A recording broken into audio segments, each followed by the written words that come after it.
So I seen this post on the Minecraft Reddit and thought I'd throw a video tutorial together for animated 3D models, since I sort of have been working with resource packs for about 3 or 4 months now, just making one. So I thought I would throw together a video. So you're going to want to start out in a model creator. I use Mr. Crawfish's just because it's what I prefer, simple GUI and what's not, nothing too crazy here. So you're going to want to create a few voxels. Just a few 16 by 16. Well, it depends on the model. This is just going to be an example. I'm just going to have a block that spins in place, just because that's easy to do, easy to example. And I'm going to be doing the easier method, and the harder method should be easier or easy to understand as well if you sort of know what to do with the base.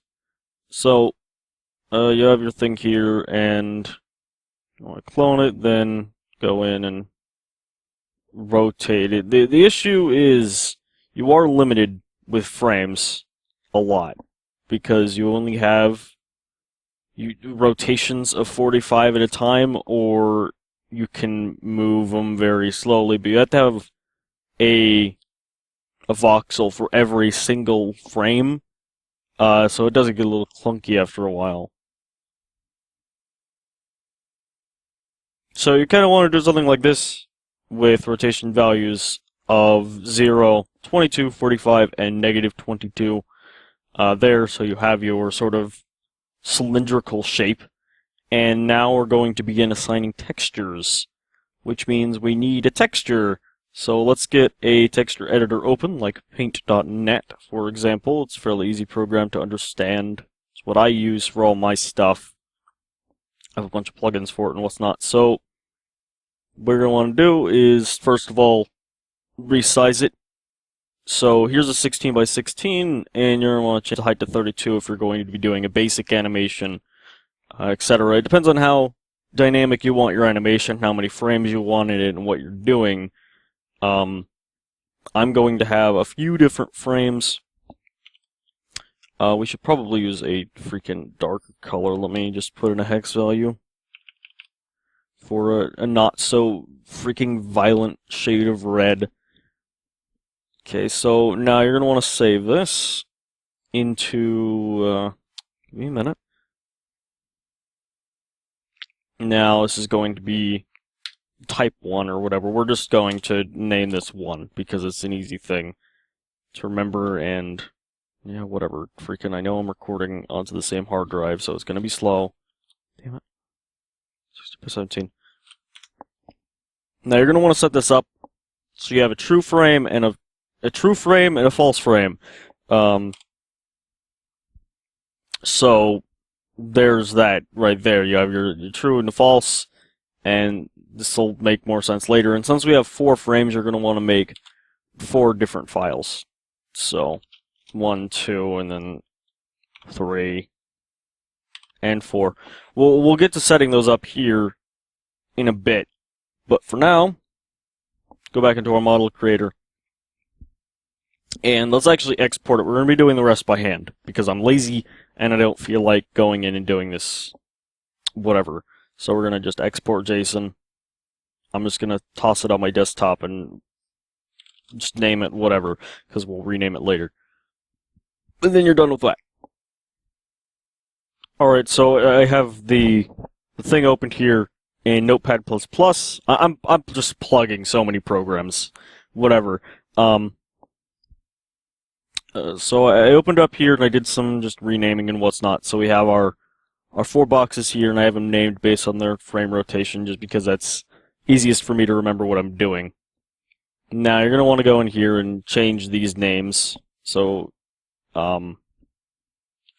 whatever. We're going to find -1 in the tags and replace it with tagged 1. I did not mean to do that, but whatever. We'll just go with it, and we'll just replace all in section.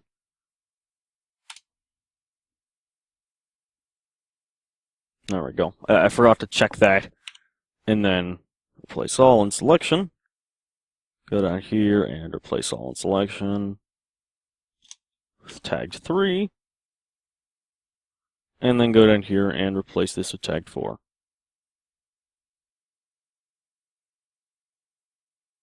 So you're going to specify your 4 textures, which for me is in my textures custom folder, and I just have them name this. But obviously, I'm guessing if someone's here, they obviously know something about resource packs. So I'm trying to like not oversimplify this tutorial, or I'm trying to simplify it. So whatever.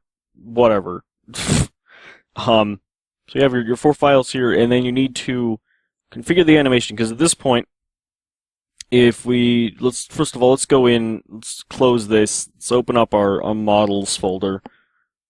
Models, now we're going to go into custom and drop this in here, and let's rename it to rot, I don't care. And, so we have this here.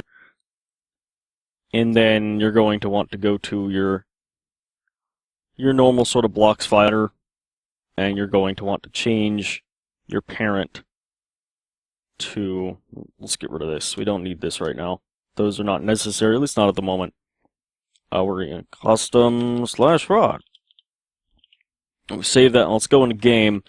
And now we should have a weird sort of octagonal shape with no textures at all. It should just look like chaos, because nothing's configured, and my game hates this with a passion. Oh, God. Okay, so, now that we have that open, let's get this, and then go here. Let's go to our custom folder for our textures, and we're going to want to make a few meta files. So let's just select all in our thing here. I have file names shown. You can enable that, or you can just go in a notepad and save it as a meta. It's easy as well. So we're going to name this one.png.mcmeta, and that will, yes, that'll give us an MC meta file. And we need to rig this up to animate, but let's create our 4. You want to set up your MC meta files here. I set up my 4. I already went through and set up the files. I'm doing this way too fast, but you're going to want to have your 4 MC meta files, of course, for the animations. And then you're going to want to have a set time for your index frames.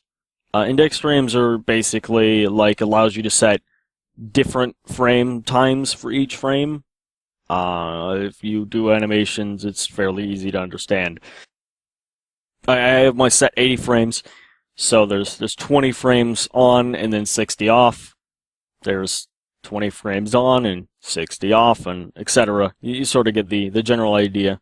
60 on, 20, or 60 off, 20 on, and 60 off, 20 on. So then that gives you this. Let me reload so you guys can see, and you don't get freaked out whenever that happens to you. So you have your rotating block. It looks kind of silly, but it's whatever. It does its job. It does its job well enough, I guess. It's an animated block. It spins right round. But yeah, that's my simple explanation for animated models. You can obviously have different sized voxels. Like, if you want, you could 16, then 17. All of my alarms are going off. Then 17 again, and 16 or something. I could do 16 here and then 15 here. And I'll show you what that looks like. It's like a bouncy. Because, But yeah, you can do different sized voxels in different positions. It doesn't just have to be rotation values that you're changing. It can be anything. Just know that you have to have your textures animated in line to match the voxels. And another thing is you have to use a block that can handle transparency, or use items. Because items can handle transparency, but blocks can't. I originally had it as a block of quartz, but it was a white texture until not. So I'm using glass for this animated texture here. I wish that wasn't the case, but whatever. So that's that. That's how that works. Hope that helped to whoever, whatever. Thanks for watching. Catch you guys next time.